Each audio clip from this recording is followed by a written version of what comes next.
بسم اللہ الرحمن الرحیم نحمدہ ونصلی علی رسولہ الکریم۔ طوبیٰ خوشخبری ہے، اللہ کے نبی کی حدیث ہے، اللہ کے رسول کا فرمان ہے۔ فرمایا طوبیٰ لمن وجد فی صحیفتہ استغفارا کثیرا۔ فرمایا خوشخبری ہے اس شخص کے لیے کہ جس کے اعمال نامہ کے اندر کثرت سے استغفار پایا جائے، بہت زیادہ ذکر کرتا ہوں۔ بہت سارے ایسے دوست ہیں، بہت سارے ایسے احباب ہیں کہ ہر وقت وہ استغفار کرتے رہتے ہیں، ہر وقت وہ استغفر اللہ پڑھتے رہتے ہیں، ان کی زبان پر ہر وقت استغفار رہتا ہے، اٹھتے بیٹھتے، چلتے پھرتے، سوتے جاگتے، حتیٰ کہ سحری کے وقت، تہجد کے وقت بھی وہ استغفار پڑھتے ہیں۔ لیکن اس کے باوجود استغفار کرتے ہیں، لیکن اس کے باوجود ان کی پریشانیاں ختم نہیں ہوتی، اس کے باوجود ان کی ٹینشنیں ختم نہیں ہوتی، استغفار کے باوجود ان کی فکریں، ان کی آزمائشیں، ان کے امتحان، ان کے مصائب، یہ سارے کے سارے ختم نہیں ہوتی۔ ایک مصیبت جاتی ہے دوسری آ جاتی ہے، ایک پریشانی ختم ہوتی ہے دوسری پریشانی آتی ہے، مختلف قسم کی امراض کے اندر وہ گھرے ہوئے ہوتے ہیں، مختلف قسم کی پریشانی کے اندر وہ مبتلا ہوتے ہیں۔ وجہ کیا ہے؟ اس کی کیا وجہ ہے؟ حالانکہ اللہ کے نبی نے اور اللہ کریم نے قرآن مجید کے اندر استغفار کے بہت زیادہ فضائل بتائے۔ استغفار بہت بڑا بابرکت عمل ہے، استغفار کی وجہ سے انسان کی پریشانیاں ختم ہوتی ہیں، استغفار کی وجہ سے انسان کی مصیبتیں ختم ہوتی ہیں، استغفار کی وجہ سے استغفر اللہ پڑھنے کی وجہ سے انسان کے اندر، یعنی اس کی زندگی کے اندر خوشیاں آتی ہیں، اس کے حالات اچھے ہو جاتے ہیں۔ لیکن اس کے باوجود بہت سارے ایسے دوست ہیں، بہت سارے ایسے احباب ہیں جو اپنی زبان پر ہر وقت استغفار ان کی زبان پر جاری رہتا ہے، استغفر اللہ کا ورد ان کے زبان پر جاری رہتا ہے، اس کے باوجود وہ پریشانیوں کے اندر مبتلا ہوتے ہیں۔ ایک حضرت حسن بصری رحمۃ اللہ علیہ کے ہاں ایک آدمی آیا اور آ کر اس نے کہا کہ حضرت دعا کیجئے، قحط سالی ہے، خشک سالی ہے، مویشی جانور بارش نہ ہونے کی وجہ سے، قحط سالی کی وجہ سے جانور اور اسی طرح لوگ پریشان ہیں، پانی کی قلت ہے، قحط سالی ہے، دعا کیجئے۔ حضرت حسن بصری رحمۃ اللہ علیہ نے اس آدمی سے کیا فرمایا؟ فرمایا کثرت سے استغفار کرو، استغفر اللہ کا ورد کرو۔ اسی طرح ایک اور آدمی حضرت حسن بصری رحمۃ اللہ علیہ کی خدمت میں حاضر ہوا اور آ کر کہنے لگا کہ حضرت بہت پریشانی ہے، گھر کے اندر فقر و فاقہ ہے، تنگ دستی ہے، گھر کے اندر کھانے پینے کے لیے کچھ نہیں ہے، دعا کیجئے اللہ تعالی ہمارے اس فقر و فاقہ کو ختم کرے، اللہ تعالی ہمارے رزق میں برکت عطا فرمائے۔ حضرت حسن بصری رحمۃ اللہ علیہ نے کیا فرمایا؟ فرمایا کثرت سے استغفار کیجئے۔ ایک اور آدمی آ کر کہنے لگا کہ حضرت جی کہ ہمارے جو فصل ہے اس کی پیداوار کم ہے، دعا کیجئے کہ اللہ تعالی ہماری فصل کی پیداوار کے اندر برکت عطا فرمائے، ہمارے رزق کے اندر اللہ تعالی برکت عطا فرمائے۔ تو حضرت حسن بصری رحمۃ اللہ علیہ نے اس تیسرے آدمی کو بھی یہی فرمایا کہ آپ کثرت سے استغفار کریں۔ ایک اور آدمی آیا حضرت حسن بصری رحمۃ اللہ علیہ کی خدمت میں اور آ کر عرض کیا کہ حضرت دعا کیجئے، ہماری اولاد نہیں ہے، اللہ تعالی ہمیں نیک اولاد عطا فرمائے۔ حضرت حسن بصری رحمۃ اللہ علیہ نے اس چوتھے آدمی سے بھی یہی فرمایا کہ آپ کثرت سے استغفار کیجئے، استغفر اللہ کا ورد اپنی زبان پر ہر وقت جاری رکھیے۔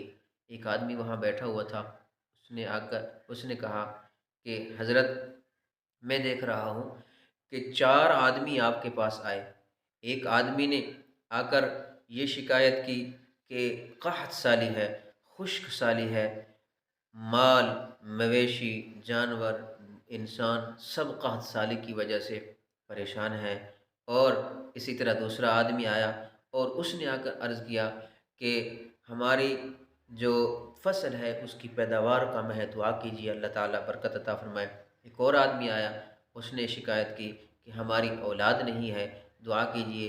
ایک اور آدمی آیا، اس نے آ کر یہ دعا کی ہمارے گھر کے اندر فقر و فاقہ ہے، آپ ہمارے لیے خیر والے برکت والے رزق کی دعا کریں۔ 4 آدمی آئے، چاروں کی جو 4 آدمی آئے اور ان چاروں کی الگ الگ پریشانیاں تھیں، لیکن آپ نے سب کو ایک ہی بات بتائی کہ آپ کثرت سے استغفار کرو۔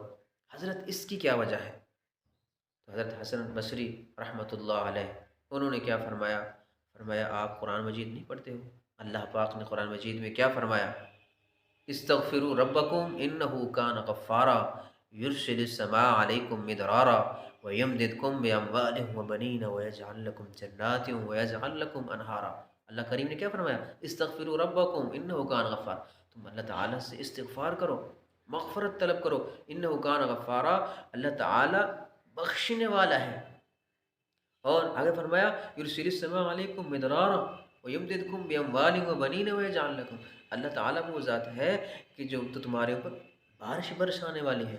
استغفار کرو گے اللہ تعالیٰ کثرت سے بارش برسائیں گے، اللہ تعالیٰ تمہارے اولاد کے اندر برکتیں عطا فرمائیں گے، اللہ تعالیٰ تمہارے رزق کے اندر برکتیں عطا فرمائیں گے، اللہ تعالیٰ تمہارے لیے باغات اور تمہارے لیے نہروں کا انتظام کریں گے۔ تو تو یہ استغفار جو ہے یہ ایک بہت بڑا بابرکت عمل ہے۔ اس استغفار کی وجہ سے پریشانیاں، ٹینشنیں، امراض، مصائب، آنے والی تکلیفیں یہ ختم ہو جاتی ہیں۔ ایک مرتبہ نبی کریم صلی اللہ علیہ وآلہ وسلم نے فرمایا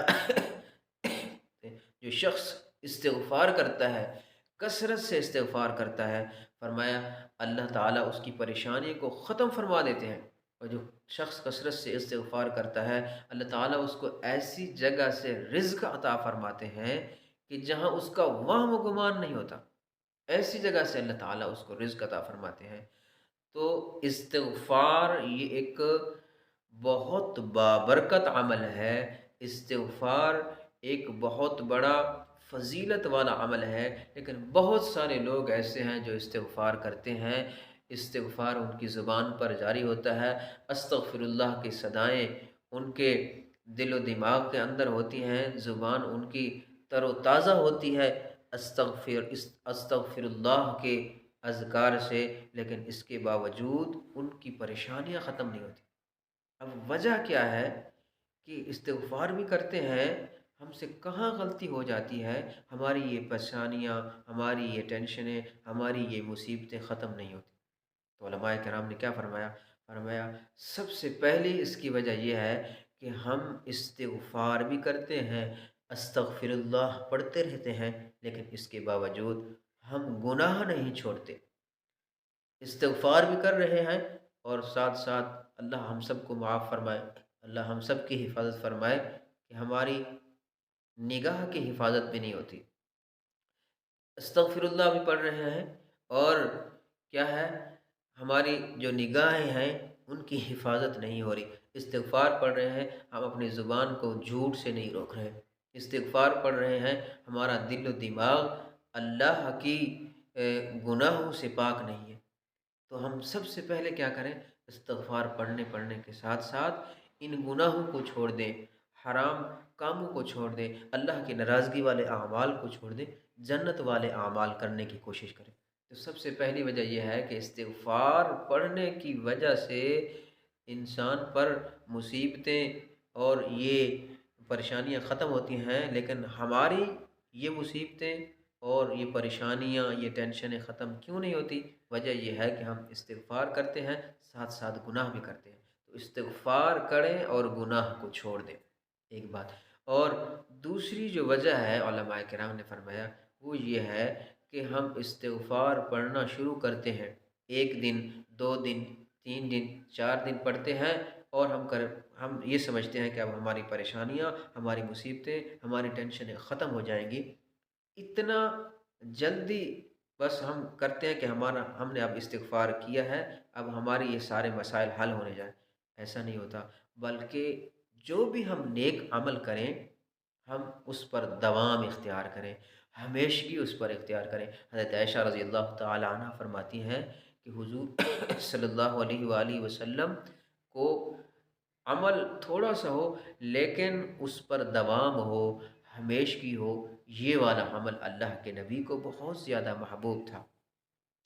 تو بہت سارے ایسے لوگ جو کثرت سے استغفار کرتے ہیں، ان کی زبان پر ہر وقت استغفار، استغفر اللہ جاری رہتا ہے، لیکن اس کے باوجود ان کی مصیبتیں، ان کی ٹینشنیں، ان کی آزمائشیں ختم نہیں ہوتی۔ علماء کرام نے فرمایا سب سے پہلی وجہ یہ ہے، اب ہم یہ نہ کریں کہ ہم استغفار چھوڑ دیں، بلکہ استغفار کرتے رہیں، استغفر اللہ پڑھتے رہیں، لیکن ساتھ ساتھ ہم گناہ چھوڑ دیں۔ اور دوسری بات کہ اس استغفار پر دوام، ہمیشگی، اور اس کو ہمیشہ پڑھیں، چھوڑیں نہیں۔ شیطان وسوسہ ڈالتا ہے، اب نے اتنی دفعہ استغفار پڑھ لیا، اب بھی آپ کی مصیبتیں ٹینشنیں ختم نہیں ہو رہی، اب اس کو چھوڑ دو۔ شیطان کی بات نہیں ماننی، اللہ کے نبی کی بات مانی ہے۔ اللہ سے دعا ہے جو کہا ہے، جو سنا ہے، اللہ ہمیں اس پر عمل کی توفیق عطا فرمائے۔ السلام علیکم ورحمۃ اللہ۔